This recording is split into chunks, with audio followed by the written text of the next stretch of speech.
Hey guys, Frank here from Garageaholic, and today I am going to be reinvigorating the Best Tools, Good Tools playlist. I've been getting a lot of inquiries to review tools, and I figured that this would be a good time to actually reinvigorate that playlist. So here we are.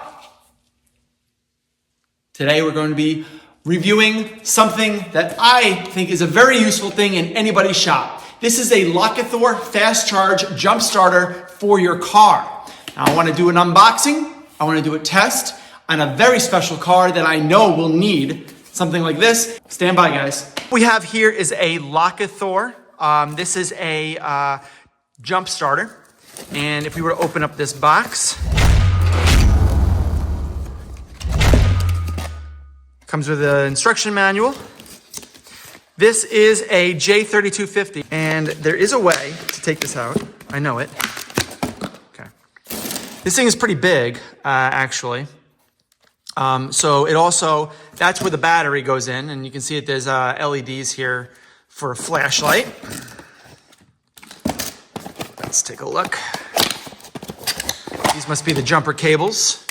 So the cables, looks like they install right there. And the cables, looks like the cables themselves are keyed, and that's keyed to the connector here. So you can see that there is a square off on one of the connectors that only plugs one way, so you know you're not going to get the wrong polarity. Let's turn it on and see what the battery looks like right now, see if it needs to be charged. Looks like it's a full charge, or maybe there's one more here to get a full charge. So let's figure out how to charge it. Looks like there's a plug on this side, and this plug does, I believe, two things. Looks like there's a USB-C for charging it. This actually charges the pack from the wall. You also have a USB-A plug here, and that USB-A plug allows you to use this as a power source for something else, like charging your phone or whatever. And then it's got another plug here. This is a 12-volt adapter, like a line-in adapter for 12 volts. And I believe that these are all the cables that you'll need. So it actually provides a set of cables that you could use. So here's your 12-volt car charger, which allows the battery, it allows this to actually charge the battery. You have also got your USB-A to USB-C, and you've also got your USB-C to USB-C, so you can use either or to charge or discharge your battery pack. It's turned off automatically, which is, oh, that's kind of nice. It actually turns off automatically after maybe about a minute. This is your light. I guess you have to press and hold it. We'll see how that is in the dark. I want to test that as well. And then we'll put on the car and see how this thing actually works. All right, now it's finished charging. Now we can plug it into the jumper cables and see how this thing performs. That's right, we're going to be using my E30 S62. This is a V8 5-liter engine inside of this BMW E30. It's a 1989 325 IS that's been converted.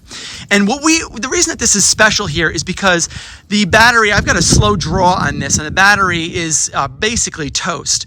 So if this thing can actually jump this car and get it running without a problem, compared to the NOCO can't do it. Okay, so the NOCO can't do it. Can this guy do it? Can it do it? I'm not sure. We will see. So let's plug it into the back. The battery happens to be in the trunk on this car, and all we need to do is turn the key and start it. Hopefully it'll work. Okay, so let's plug this in. There's no click or anything like that when you plug it in. It just kind of plugs in and kind of holds with friction. Let's turn it on. Good, no voltage. That means that it's not registering anything, so that's okay. I'm sure that when you plug this on, it will register.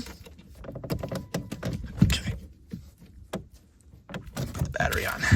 First of all, before I do this, let's try starting it without this thing being plugged in, now that I just did plug the battery in.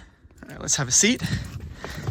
I can tell pretty quick when I turn this key if it's going to start because of how, you know, the electrical characteristics of the car and how it sounds.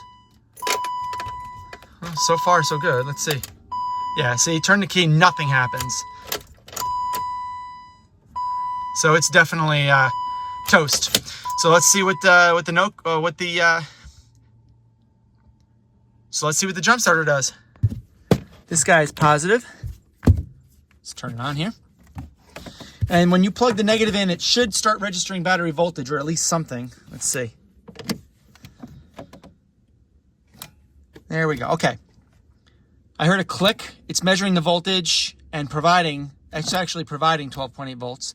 And if you listen carefully, it's clicking.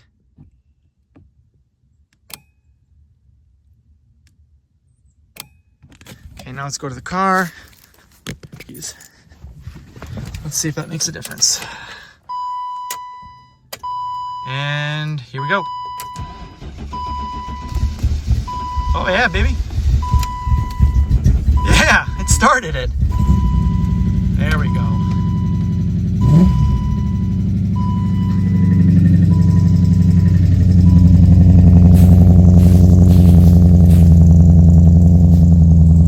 All right, now we can unplug this.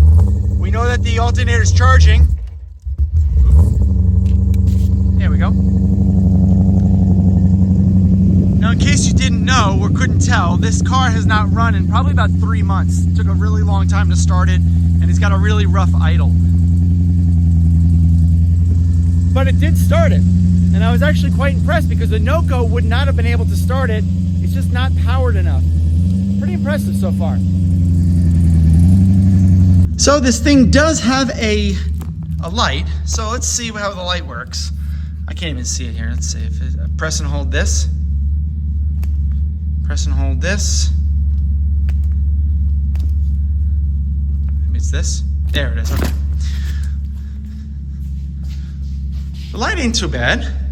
I mean, it's a light for emergencies, you know? It performs kind of like better than your iPhone light, but still, it's just a light just to get you out of a jam. So in the world of jump-starting car battery packs, this is actually really, really good. I'm pretty impressed, and it does surpass my existing NOCO Genius. However, the one thing that I really am not happy with that the NOCO Genius does do is that this actually does not function as a high current output for testing car functions that doesn't have a battery already connected on it. So this is supposed to connect to a battery, for example, but if I wanted to use this as a battery to have high current output on big wires to things like power windows and locks and functions of the car, and I don't have a battery on it, this will not act as a battery. And I can tell because it's not providing 12 volts. It's bouncing up and down when I have this on, but it's not actually providing a constant 12 volts at high current output. It's not really designed for that, but some of these actually can be. This one in particular is not. And that's the one negative review that I have about that, is that you can't just use it to test things if you want to on your car that doesn't have a battery. Overall, I think I can give this an 8 out of 10. Its form factor is really good. Its functionality is very good. It comes with cables, which is great. It works really well, as I demonstrated in my E30 S62, but unfortunately, it doesn't act as a battery like I was hoping it would for diagnosing and testing on a car of which does not have a battery currently installed. So it doesn't act like a battery, it acts as a jump starter, which is good, but that's not what it's designed for here. Its price point is really good relative to its competition. You can see down below. I'm very happy with it overall. I would recommend it, especially in the price point that it is, and I hope you guys enjoy it. Thank you guys for watching. Thank you very much for the opportunity, and I look forward to doing more product reviews in the future. My name is Frank from Garageaholic, and I'm out of here, guys. Later.